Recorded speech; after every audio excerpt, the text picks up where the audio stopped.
Assalamualaikum warahmatullahi wabarakatuh. Perkenalkan, nama saya Dewi Chandra. Saya dari kelas 11 TIA SMK Negeri 4 Pontianak. Pada kesempatan kali ini, saya akan membahas dua materi, yaitu yang pertama, menerapkan proses kerja pembuatan prototipe barang atau jasa. Dan materi yang kedua, pengujian kesesuaian fungsi prototipe produk. Oke, lanjut. Materi 1. Menerapkan proses kerja pembuatan prototipe barang atau jasa. Apa itu prototipe? Prototipe adalah contoh yang mewakili sebuah model atau jasa. Jadi biasanya prototipe ini dibuat sebelum produk itu diproduksi. Oke, sekarang kita lanjut ke manfaat prototipe. Manfaat prototipe itu ada 5. Yang pertama, dapat digunakan sebagai alat uji desain produk. Yang kedua, penyempurnaan desain produk. Yang ketiga, untuk menguji kualitas dan penampilan jenis bahan. Yang keempat, merupakan alat benda deskripsi sebuah produk. Dan yang terakhir, dapat membuat orang lain menganggap serius. Jadi, saat kita membuat prototipe, orang lain menganggap kita serius bahwa kita akan membuat produk ini benar-benar dan serius. Oke. Lanjut ke tahapan proses kerja prototipe. Tahapan proses kerja prototipe itu ada 4. Yang pertama, memformulasikan hasil riset pasar. Yang kedua, mempertimbangkan kemampuan fasilitas perusahaan. Yang ketiga, membuat sketsa bentuk. Yang keempat, membuat gambar kerja atau yang disebut dengan worksheet. Hal yang perlu diperhatikan, yang pertama, diagram alur proses produksi. Yang kedua, proses pengawasan mutu produk. Yang ketiga, jenis pengawasan mutu produk. Yang keempat, pemecahan masalah dengan statistik. Dan yang terakhir, alat kendali mutu produk. Lanjut ke materi 2, yaitu pengujian kesesuaian fungsi prototipe produk. Dalam materi 2, materi ini dibagi lagi menjadi 3 materi, yaitu yang pertama, tahapan teknis prototipe produk, yang kedua, pengujian sistem, dan yang ketiga, proses pengujian prototipe. Oke, lanjut ke materi pertama, yaitu tahapan teknis prototipe produk. Tahapan teknis prototipe produk itu dibagi lagi menjadi 6. Yang pertama adalah pendefinisian produk. Pendefinisian produk merupakan penerjemahan konsep teknikal yang berhubungan dengan kebutuhan dan perilaku konsumen ke dalam bentuk perancangan, termasuk aspek hukum produk dan aspek hukum yang melibatkan keamanan dan perlindungan terhadap konsumen. Yang kedua adalah working model. Working model dibuat tidak harus mempresentasikan fungsi produk secara keseluruhan dan dibuat pada skala yang seperlunya saja untuk membuktikan konsep dari pembuatan produk dan menemukan hal-hal yang tidak sesuai dengan konsep yang telah dibuat. Yang ketiga, prototipe rekayasa atau dalam bahasa Inggrisnya adalah engineering prototype. Prototipe rekayasa merupakan mirip working model. Jadi, prototipe rekayasa itu mirip working model, namun ia lebih kompleks dari working model. Prototipe rekayasa merupakan tahap lanjutan sebelum menjadi prototipe produksi. Oke, lanjut yang keempat adalah prototipe produksi atau yang disebut dengan production prototype. Jadi, prototipe produksi itu bentuk yang dirancang dengan seluruh fungsi operasional untuk menentukan kebutuhan dan metode produksi dibangun pada skala sesungguhnya dan dapat menghasilkan data, kinerja, dan daya tahan produk dan partnya. Oke, lanjut yang kelima yaitu qualified production item.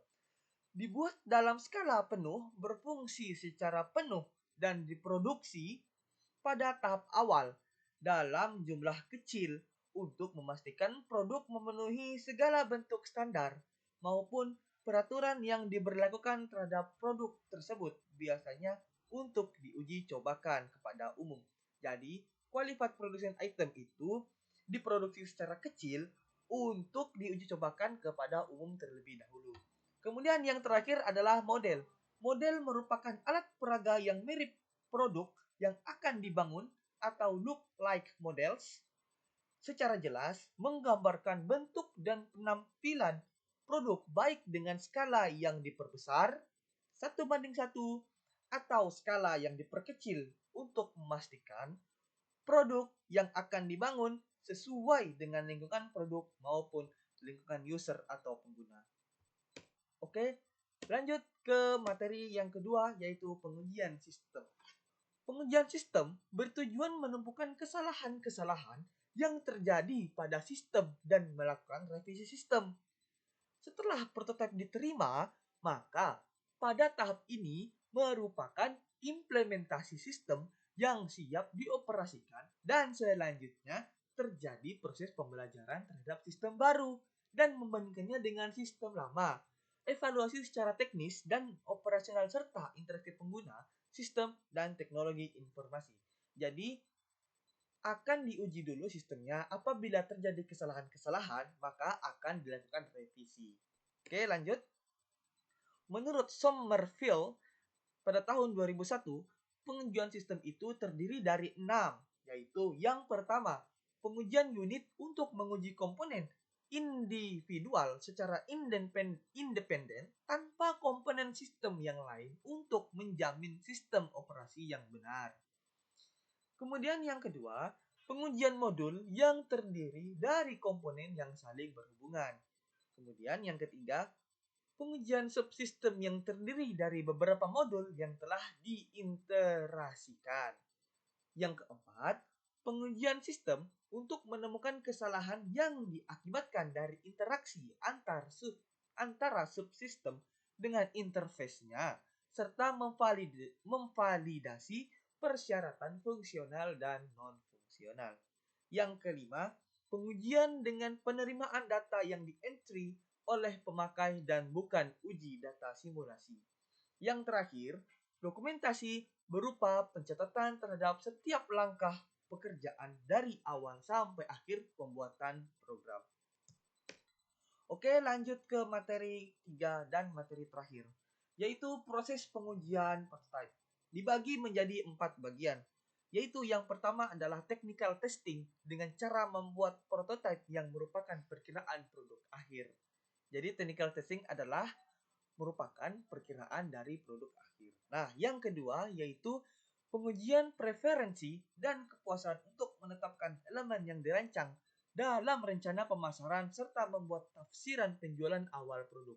Nah, ada dua cara utama yang dibutuhkan dalam pengujian preferensi dan kepuasan ini, yaitu yang pertama, meminta konsumen untuk menggunakan produk dalam jangka waktu tertentu, kemudian diminta menjawab beberapa pertanyaan berhubungan dengan preferensi dan kepuasan mereka.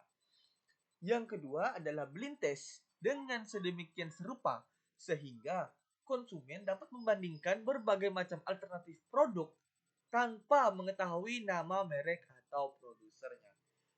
Lanjut yang ketiga yaitu pengujian pasar simulasi dengan prosedur riset pemasaran yang dibuat untuk memberi gambaran yang murah dan cepat tentang pangsa pasar.